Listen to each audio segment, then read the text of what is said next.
As soon as I surrendered to federal prison and saw that dusty dirt track, I told myself, Justin Matthew Paperny, you are going to become a long distance runner.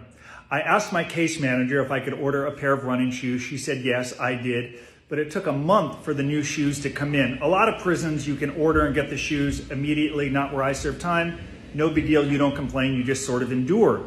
Well, I didn't want to run around the track in these prison boots, so I asked a prison hustler, Frankie, who'd been in for like 25 years, if he could find me a pair of running shoes. He said yes. He asked me what size. I said 9.5 or 10. He said, sit tight. And 2 days later, he came to me with a pair of shoes, a size 9. He said, it's the best I can do. 9.5 are in high demand here in prison. The shoes were so ripped apart, held together by tape, holes in the front where I would run. They would call me Fred Flintstone because my feet were popping through the front. But I didn't complain. I just wanted to begin running. I gave him a book of stamps for these run down, broken running shoes. So grateful to become a long distance runner in prison. It began to change my life in finding perspective. The greatest content I've ever created, I think, came by way of running around this dusty dirt track and thinking. Now that I'm home for 13 years, I continue to run, though of course not to the degree that I did in federal prison. But that experience of becoming a runner in prison helped me find such great perspective where I never complain about a run.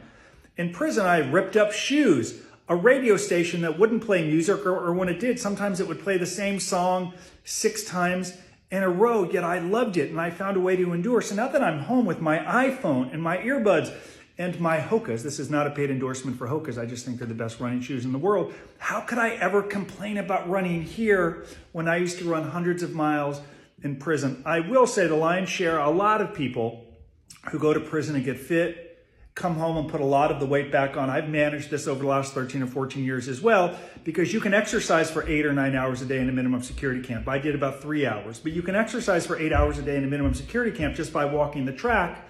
Then when you come home, you can't do 8 hours a day when you have bills and a mortgage and rent and stress. So I encourage anyone going to prison to exercise in dosages in prison that you can maintain when you come home, because unfortunately, so many of the people that go end up putting a lot of that weight back on, which leads to depression because they feel as if they've given away one of their biggest accomplishments. So yes, I still run, helped transform my life in prison, still a big part of my life now. Thank you for the question.